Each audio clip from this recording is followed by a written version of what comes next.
অগ্রনায়ক কারিগর যাদের হাত ধরে বাংলাদেশ নতুন করে স্বপ্ন দেখছে, সেই রকম একজন অগ্রনায়ক আছেন আজকের অনুষ্ঠানের উদ্বোধক হিসেবে।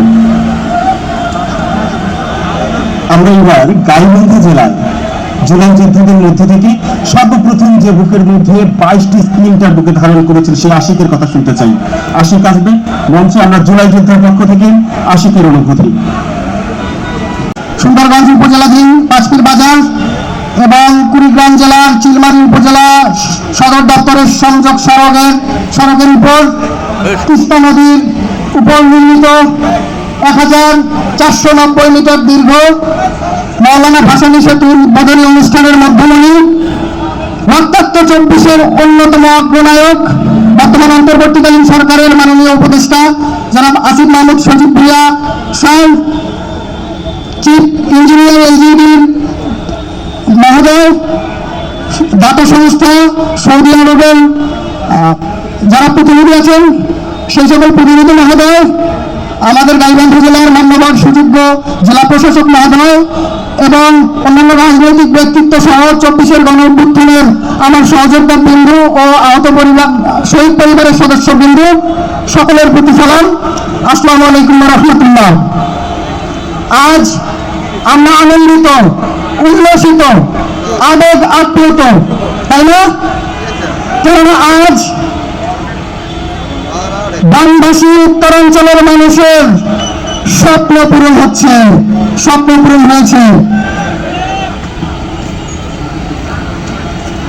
আজ এই তিস্তা সেতুর উদ্বোধনের মাধ্যমে শুধু গাইবান্ধা এবং কুড়িগ্রাম জেলা নয়, গাইবান্ধা, কুড়িগ্রাম সহ পুরো উত্তরাঞ্চলের মানুষের যোগাযোগ ব্যবস্থা, কৃষি ও শিল্পে নতুন এক বিপ্লব আসবে, যেই বিপ্লবের মাধ্যমে আমাদের উত্তরাঞ্চলের বানভাসী মানুষ যারা বছরে বারবার একাধিকবার বন্যায় ভেসে গিয়েছিল, সেই সকল মানুষ নতুন করে স্বপ্ন দেখবে বাঁচার, নতুন করে স্বপ্ন দেখবে অগ্রগতির, নতুন করে স্বপ্ন বুনবে নিজের জীবনকে গড়িয়ে নেওয়ার জন্য। সুতরাং আজকের এই সেতুর উদ্বোধন আমাদের জন্য একটা বিপ্লব।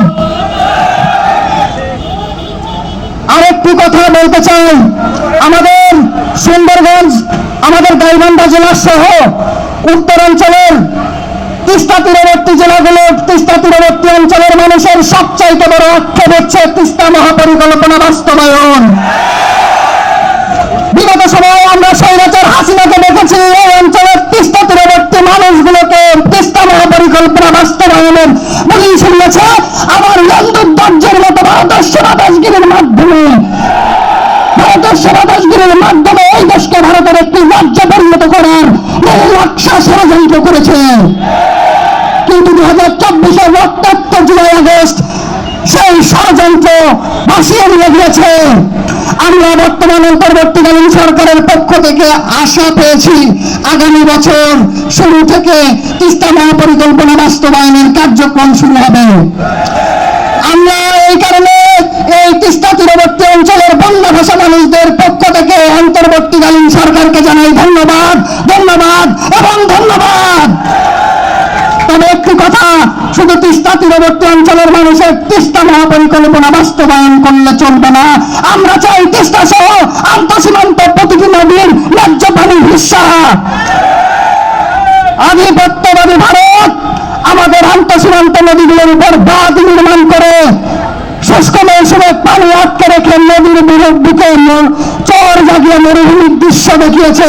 আবার বর্ষা মৌসুমে ওই একই নদীতে অতিরিক্ত পানি ছেড়ে দিয়ে আমার দরিদ্র কৃষকের স্বপ্ন বোনা ফসল ভাসিয়ে দিয়েছে, ঘরবাড়ি ভাসিয়ে দিয়েছে। আমরা আর শুষ্ক মৌসুমে মরুভূমি কিংবা বর্ষায় বাঁচতে চাই না। আমরা চাই তিস্তা মহাপরিকল্পনা বাস্তবায়ন। এই মহাপরিকল্পনা বাস্তবায়নের জন্য প্রয়োজনে আন্তর্জাতিক আদালতে ভারতের বিরুদ্ধে মামলা করতে হবে। পুরো বিশ্ববাসী দেখুন, ভারত সেই আধিপত্যবাদী ডাকাত যে ডাকাত তার পার্শ্ববর্তী রাষ্ট্রগুলোর পানি পর্যন্ত লুট করে। আরেকটি কথা, আমরা আজকে যেহেতু উপদেষ্টার দৃষ্টি আকর্ষণের মাধ্যমে আমরা পুরো অন্তর্বর্তীকালীন সরকার এবং আগামী রাজনৈতিক সরকারের সকলকে আহ্বান জানাচ্ছি, গাইবান্ধায় আমরা প্রায় 26 থেকে 27 লক্ষ লোকের বসবাস, কিন্তু আমরা দেখি এই 26 থেকে 27 লক্ষ লোকের কোন রকম চিকিৎসা সেবা নাই।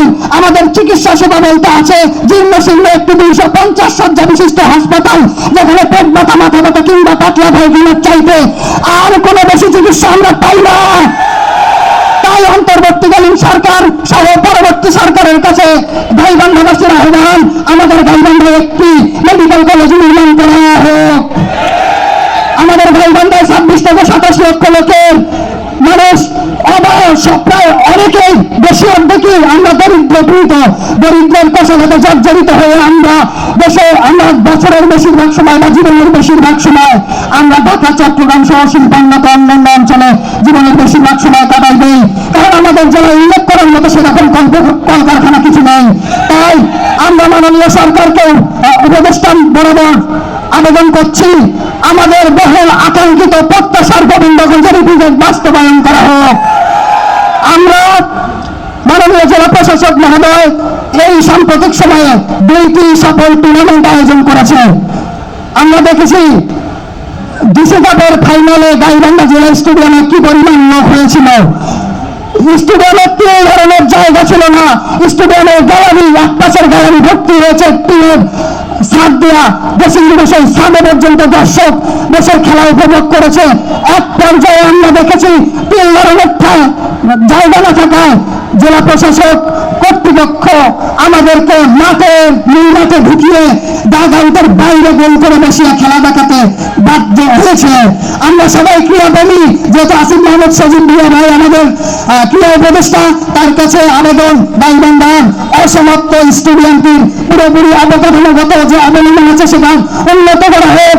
আমাদের একটি সুন্দর গ্যালারি চাই, আমাদের অন্যান্য ফ্যাসিলিটি চাই, যাতে আমরা পরবর্তীতে বাংলাদেশকে রিপ্রেজেন্ট করতে পারি। তো সর্বোপরি কথা হচ্ছে আমাদের জুলাই গণঅভ্যুত্থান এসেছে হাজারো শহীদ গাজীর রক্তস্রোতের বিনিময়ে বন্ধুর পথ মারিয়ে। আমরা চাই আগামী বাংলাদেশে রাজনৈতিক ব্যক্তিত্ব থেকে শুরু করে জনগণ, ইউনিয়ন পর্যায় থেকে সংসদ, সামরিক বাহিনী থেকে শুরু করে সব জায়গায় জুলাই আকাঙ্ক্ষা বাস্তবায়ন হোক।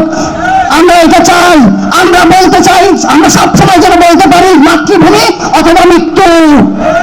সকলে ভালো থাকবেন, সুস্থ থাকবেন, আল্লাহ হাফেজ।